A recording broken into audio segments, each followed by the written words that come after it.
Coba deh bayangin, ada sebuah produk yang katanya revolusioner banget, dipuji-puji setinggi langit sama para pejabat.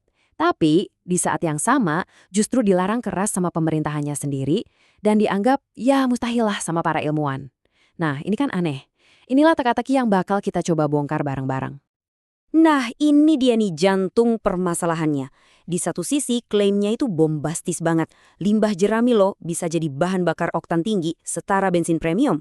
Tapi di sisi lain, faktanya brutal. Kementerian ASDM bilang produk ini nggak layak edar dan minta jangan dijual. Lah kok bisa? Gimana ceritanya dua hal yang bertolak belakang ini bisa kejadian di waktu yang sama? Yuk kita telusuri lebih dalam. Oke, pertama-tama kita bedah dulu deh janji-janji luar biasa apa sih yang ditawarin sama Bobby Boss ini, dan yang lebih penting lagi, siapa aja tokoh-tokoh besar yang seolah-olah ngasih lampu hijau atau stempel persetujuan buat produk ini. Jadi, klaim utamanya tuh gini, sebuah solusi energi yang kedengerannya kayak keajaiban, menjanjikan kita bisa mandiri energi cuma dari limbah pertanian. Kedengerannya terlalu bagus buat jadi kenyataan gak sih? Nah, coba kita lihat siapa aja yang ada di belakang promosinya. Nah, disinilah keanehannya mulai kelihatan jelas banget. Tokoh sekelas Gubernur Jawa Barat waktu itu, Deddy Mulyadi, sampai anggota DPR RI, Mulyadi, mereka ini terang-terangan loh mempromosikan produk ini. Mereka bikin uji coba publik, diviralkan, seolah-olah ini udah sukses besar. Padahal saat itu belum ada satupun sertifikasi ilmiah resmi. Ini namanya melompati proses sains pakai panggung politik. Oke, para politisi udah bicara ya. Sekarang giliran kita dengerin apa kata sains. Sebenarnya klaim Bobby Boss ini beneran terobosan baru yang revolusioner atau cuma, ya, cerita fiksi ilmiah yang diulang-ulang lagi? Soalnya gini, ini tuh bukan ide baru sama sekali. Justru mengubah biomasa non-pangan kayak jerami ini jadi bahan bakar itu salah satu tantangan paling berat di dunia energi terbarukan. Para ilmuwan di seluruh dunia udah puluhan tahun coba mecahin masalah ini. Bisa dibilang ini tuh cawan sucinya energi terbarukan, yang sampai sekarang belum ada yang benar-benar berhasil secara komersial. Dan rintangannya tuh nyata banget. Teknologinya super kompleks, biayanya selangit, dan banyak loh pabrik-pabrik raksasa di Amerika dan Eropa yang didukung dana pemerintah gede-gedean, akhirnya bangkrut juga. Jadi pertanyaannya kan jadi logis banget. Kalau mereka yang punya dana miliaran dolar aja gagal, gimana ceritanya inovasi ini bisa tiba-tiba berhasil dengan gampang dan murah di sini? Aneh kan? Nah, sekarang kita lihat gimana bantahan resmi dari otoritas teknis di Indonesia sendiri. Ini yang bikin ceritanya makin janggal.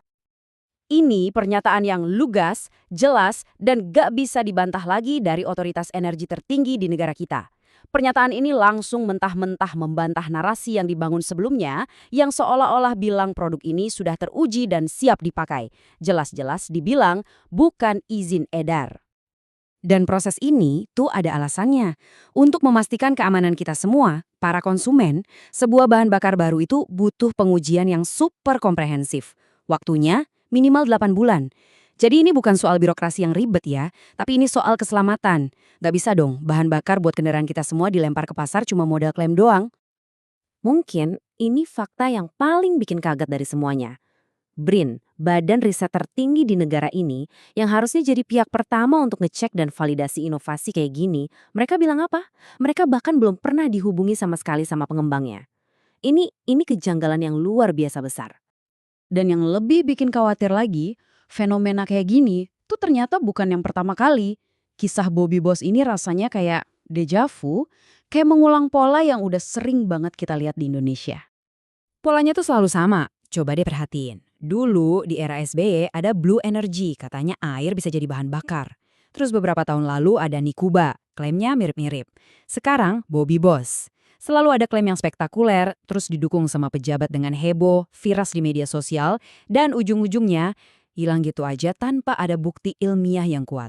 Nah, pola yang berulang-ulang inilah yang harusnya bikin kita semua waspada. Terus mungkin ada yang nanya, emang kenapa kalau gitu? Apa bahayanya? Nah, di bagian ini kita akan bahas kenapa siklus kayak gini tuh sebenarnya berbahaya dan penting buat kita semua sadari. Kita jadi perlu banget mempertanyakan apa sih motif dibalik tindakan melangkahi proses ilmiah yang seharusnya jadi standar?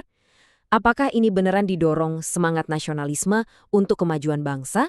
Atau jangan-jangan ini cuma manuver populis aja buat cari simpati publik buat keuntungan politik sesaat?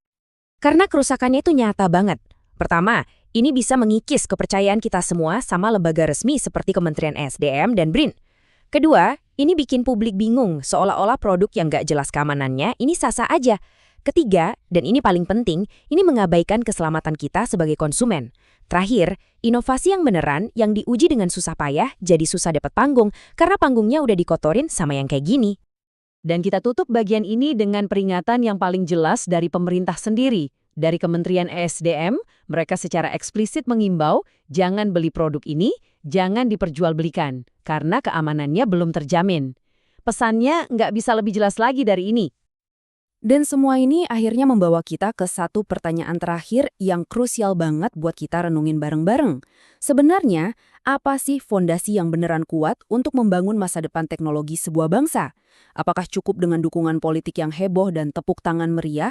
Atau kita butuh bukti ilmiah yang valid, data yang nggak bisa dibantah, yang keluar dari laboratorium?